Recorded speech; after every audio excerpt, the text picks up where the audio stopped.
Hi guys, what's up? Today we're going to visit Venice, the most amazing city. I'm Drew Wright, the owner of Travel Wright Photography and Tours.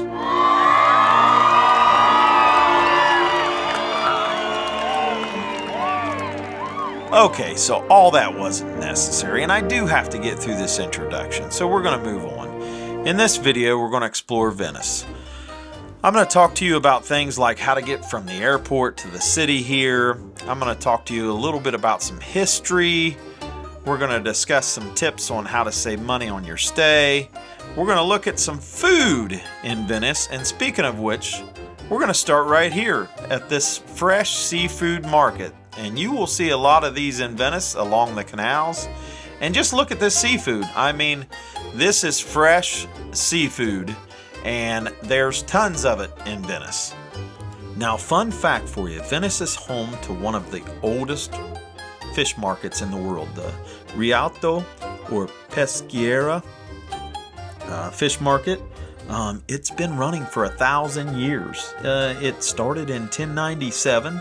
So if you love seafood, you're going to love Venice because they bring it in by the hordes, and these markets are everywhere. Now, the Rialto market it translates kind of covered market, so it's a covered market. Anyways, moving on. If you can see here, this is tramezzini, and this translates into English, it's a sandwich. So that was my favorite thing to eat while I was in Venice. I tried to save money, so I ate a lot of them. You can see here, though, it's not like sandwiches back home. You can see I have my Coke, always have my Coke. But this is kind of like a rolled white bread. It's a little bit different, but it has the texture of white bread.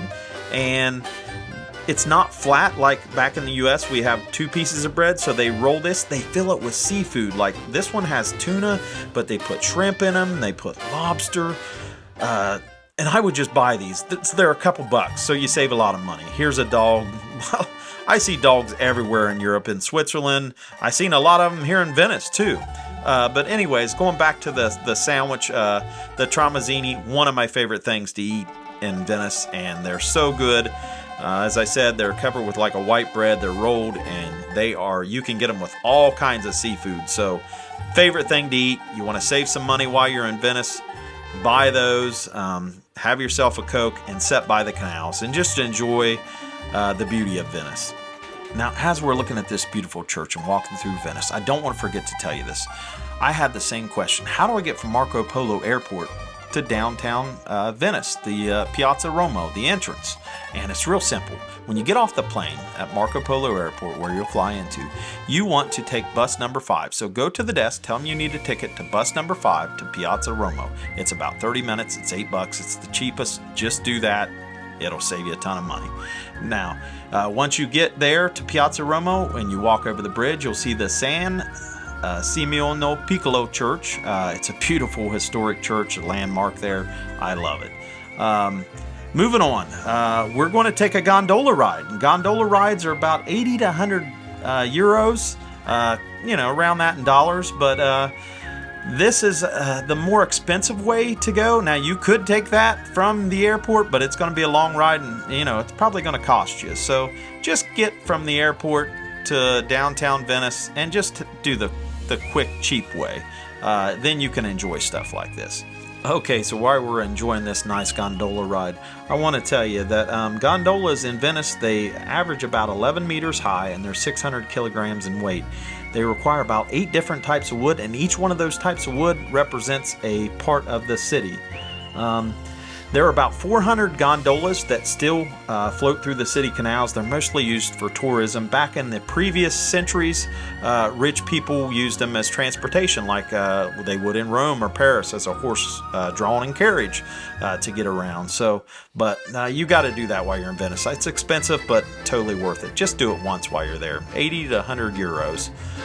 All right, so we're going to start window shopping for some pastries in Venice, which they have tons of pastries. And I do note this, in Italy, the people have like espresso and they'll have pastries for breakfast. I noticed this at the Amalfi Coast and Capri.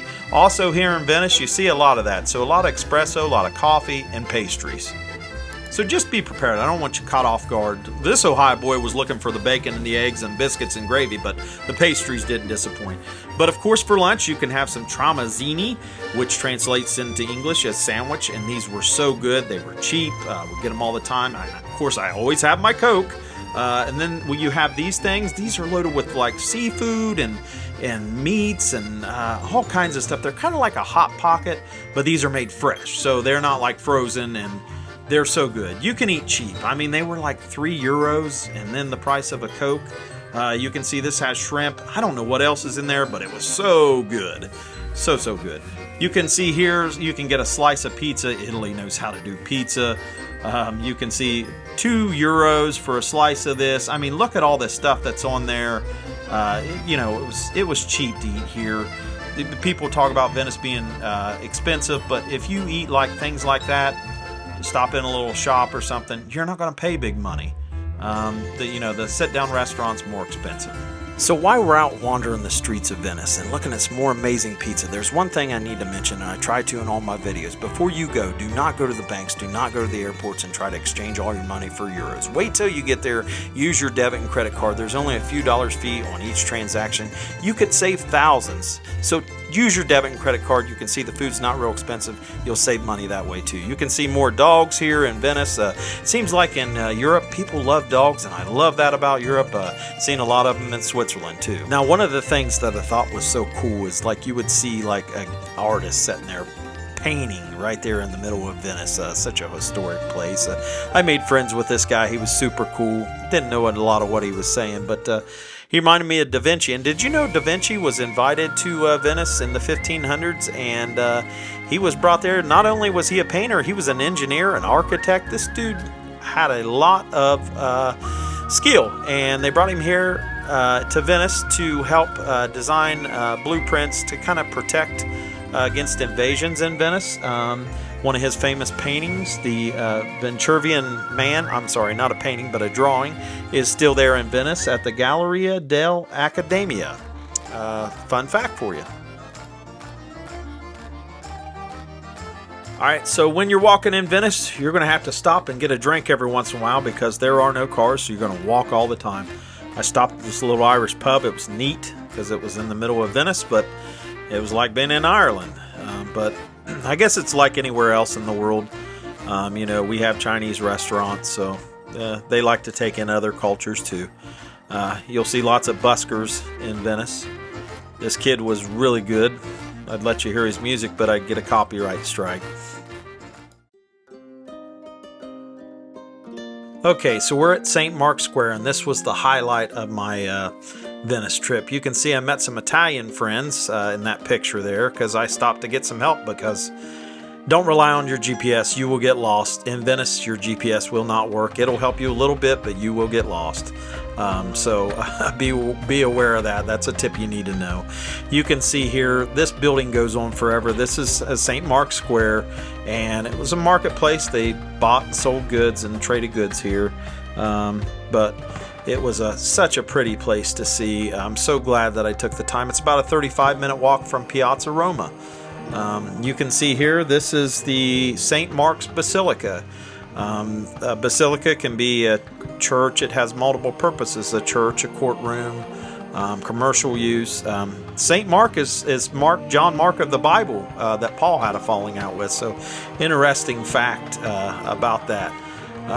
You can see here, if you keep walking, the docks here in Venice with the gondolas, and there's some more islands across the way there of Venice. Now, Venice has 117 islands, small islands. One thing I forgot to mention, Venice actually used to be an independent republic from 697 AD all the way to 1797 AD. So for more than 1,000 years, it was like the heart of all trade between Europe, Central Asia, and the Middle East. It became extremely wealthy and was very respected through all of Europe.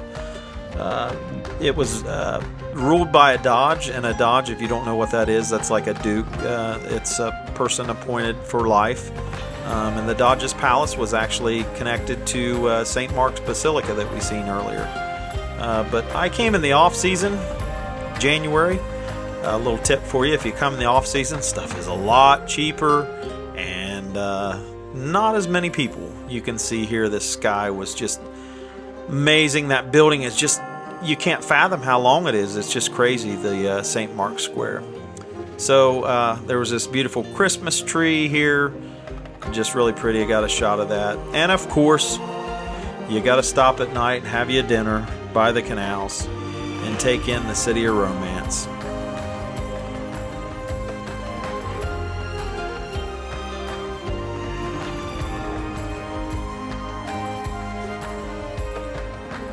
So there's a picture of me all cozy in my bed after walking through Venice all day in my $40 a night Airbnb. That picture was with my roommate that I shared a room with. I didn't know that I was going to be sharing a room with, but it was totally cool. We become friends, and we're friends on Facebook now.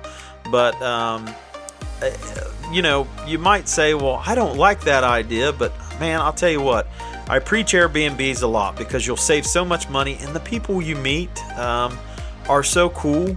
That guy, he was from India, but he's studying abroad in Venice, but he actually lives in the U.S. So we had a lot to talk about. We had so much fun the night that we stayed together there, stayed up all night chatting. But I don't know if you know this, but in Europe, there are things called hostels, and hostels are like dorm rooms, and you share rooms basically with other people, and it's pretty common in Europe. I've stayed in them. I've never had anything stolen.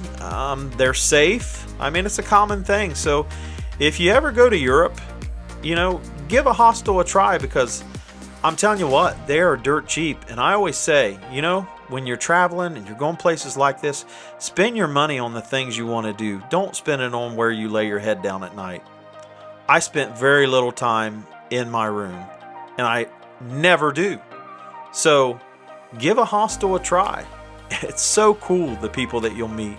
I love meeting people from all walks of life and different culture. So when you're in Venice or somewhere in Europe, give a hostel a try. Okay, so I want to reiterate while you're out looking at these colorful, beautiful buildings and these lights in Venice and walking around. Venice has 3,000 streets, and they're called calles. They're small streets, and they're all over the world, and they're known for their uniqueness. So I can guarantee you're going to get lost. You're going to get lost quite a few times in Venice, and you can't rely on that GPS. So stop and ask some Italian people. You'll make some friends. The people are really nice, and they'll help you. These are some of the fancy restaurants along the Grand Canal, and I will tell you, these places are where the money comes in, and they're pricey. You could probably get a bottle of Venice, which was rated the world's best wine in 2016.